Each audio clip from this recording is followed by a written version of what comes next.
Welcome to Haunting Live podcast, a place where we bring a new paranormal guest each episode to share their journey and experiences. It was about 3 o'clock in the morning. Welcome to the hospital night shift. There's really strange things happening at this hospital. When healthcare workers tend to the sick, the dying, and the dead. They're just waiting for their chance to come and get you. Now, the only life that needs saving is their own. I couldn't breathe. If I was to call out for help, no one would be able to hear me. Haunted Hospitals. Season premiere, April 5th at 10 on TNE. My name is KRISTA Merrick. I'm known as HauntingLive on the social media pages. And I'm a paranormal investigator, spooky content creator, paranormal investigator. The paranormal can happen at any time, so that's why our Etsy store is always open. Get your paranormal items from cleansing to protection to attraction, all available now on our Etsy store. Search Haunting Live. Well, hello, KRISTA. Thank you for joining us here on Haunting Live podcast this episode. I know you're going to talk a little bit about your experiences that you've had, both personal and on the show for Haunted Hospitals. So, first of all, can you introduce yourself and give us a little bit of background about what you do? Yeah, for sure. Well, thank you so much for having me. I'm excited to be here and talking with you today. My name is KRISTA Merrick. I'm known as HauntingLive on the social media pages. And I'm a paranormal investigator, spooky content creator, paranormal investigator. Kind of goes hand in hand with today's day and age. But I have a paranormal team, and we go to different locations that are said to be haunted to run some tests and investigate its hauntings. Very cool. We do that as well here on Haunting Live, so we know all about that kind of investigation work that you do as well. So, but first of all, let's tap into the show for Haunted Hospitals. Talk about that first. How did you get involved in the show, and tell us a little bit about the story that you got on the show for? Yeah, for sure. So I have been linked with TNE for about a year before my appearance on Haunted Hospitals. And they reached out to me to see if I wanted to be a part of one of the episodes as a ghost. And something about me is that on top of all my spooky loving things, I also am a trained actress. That was one of my first passions in life, was to be an actress. And so of course I was like, chance to be in a TV show that's spooky related, yes, I'm gonna do that. So there was a few different ghost options that was being tossed around, and then we landed on the spooky straitjacket ghost. So that was really fun. They put me into a real straitjacket. So I definitely was, I was not able to get around very easily on set that day. Well, when I was in the suit, but it was a lot of fun. Yeah, that must have been frustrating at times to be locked up in a straitjacket and not being able to move around or walk around or talk to people properly and stuff. So yeah, was it hard to do that on set? It was a little bit, like when I was walking from place to place, from the holding room to set, I had eyes on me at all times, and just in case I fell, because I no longer had my hands to break my fall if I did.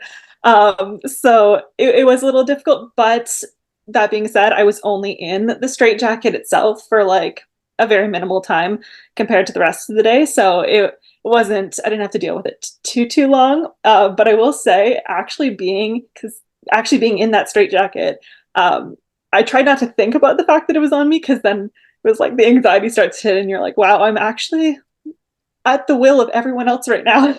Well, thankfully it was only for a short time and not all day in dress there. So that's good.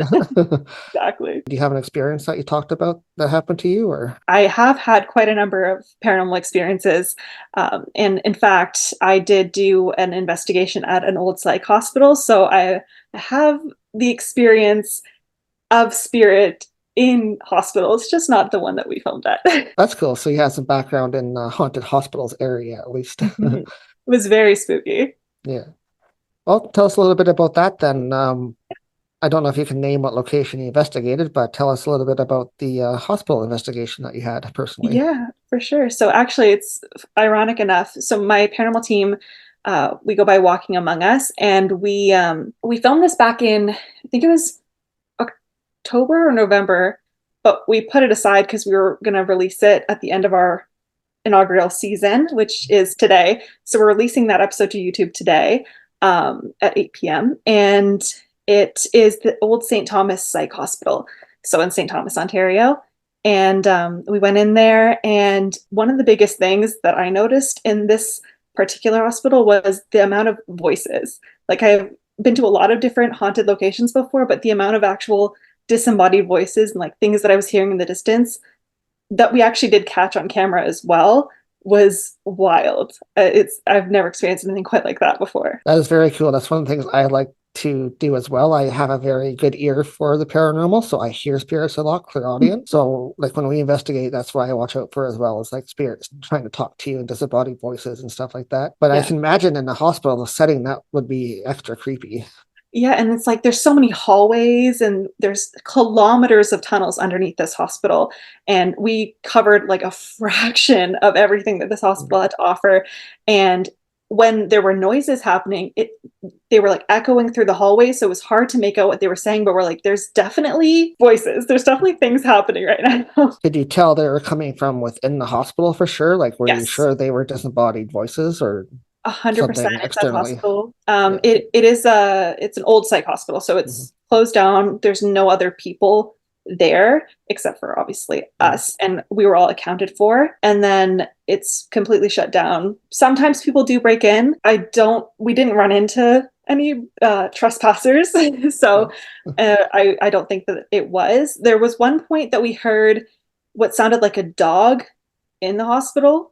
So don't know if that was a spirit of a dog, or maybe a guard dog. But as far as we were told, because we had one of the employees there with us, he said that there was supposed to be no dogs on site. So that was interesting. Interesting.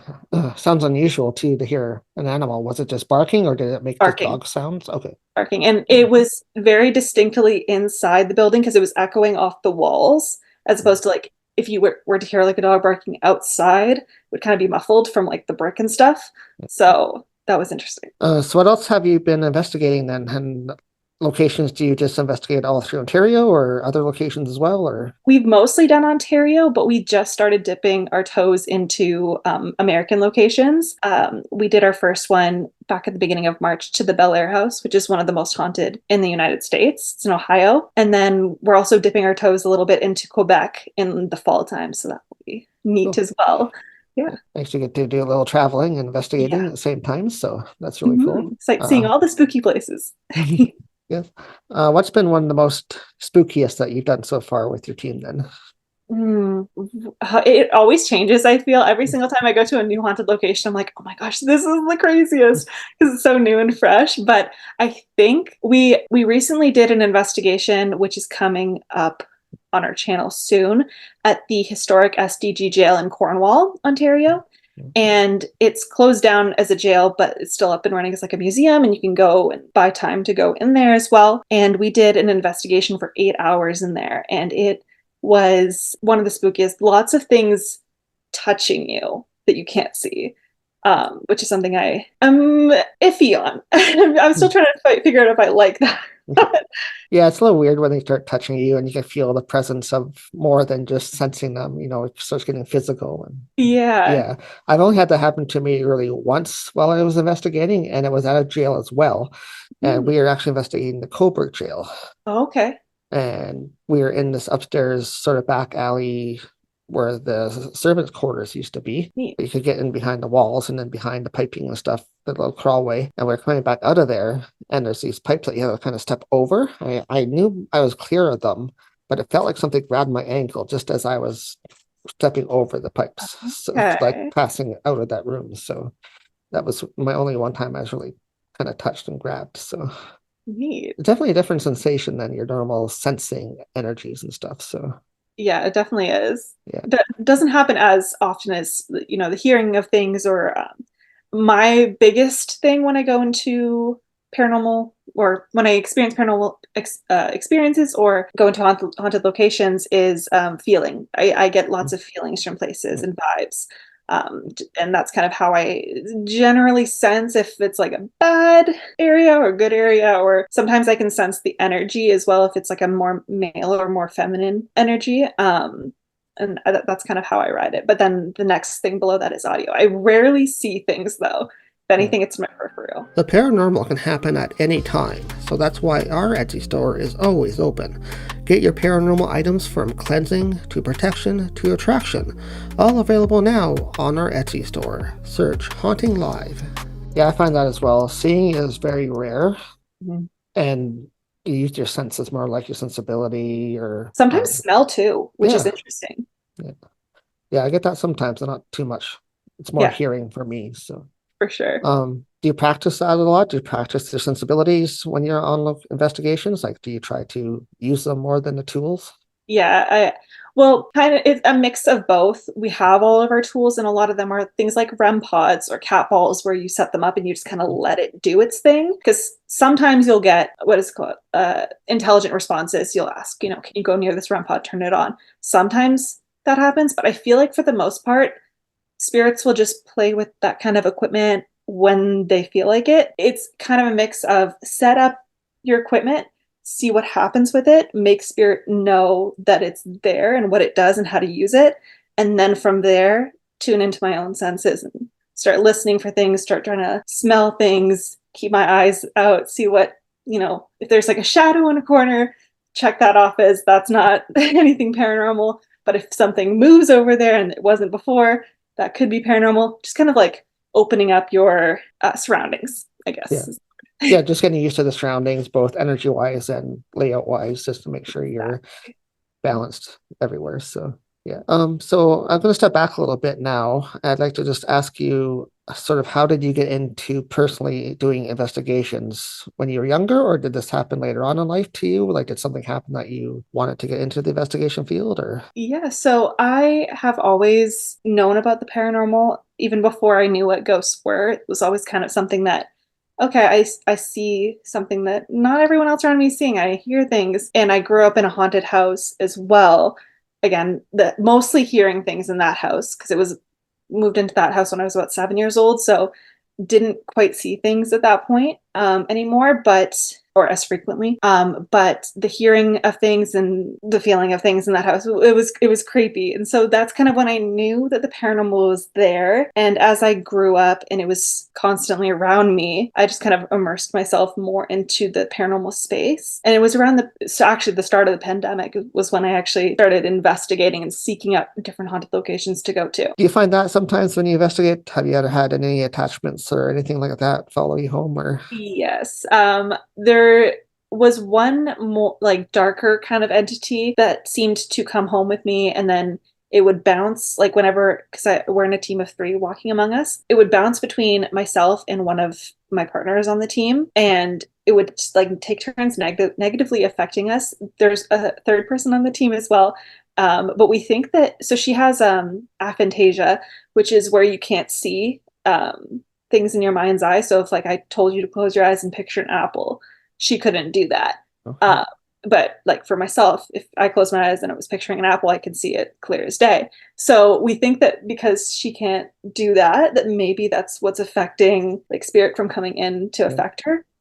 Either way, we've had that spirit come and then bounce between us. We recently got him cleared because he was not fun to have. There's one spirit, I think it's one.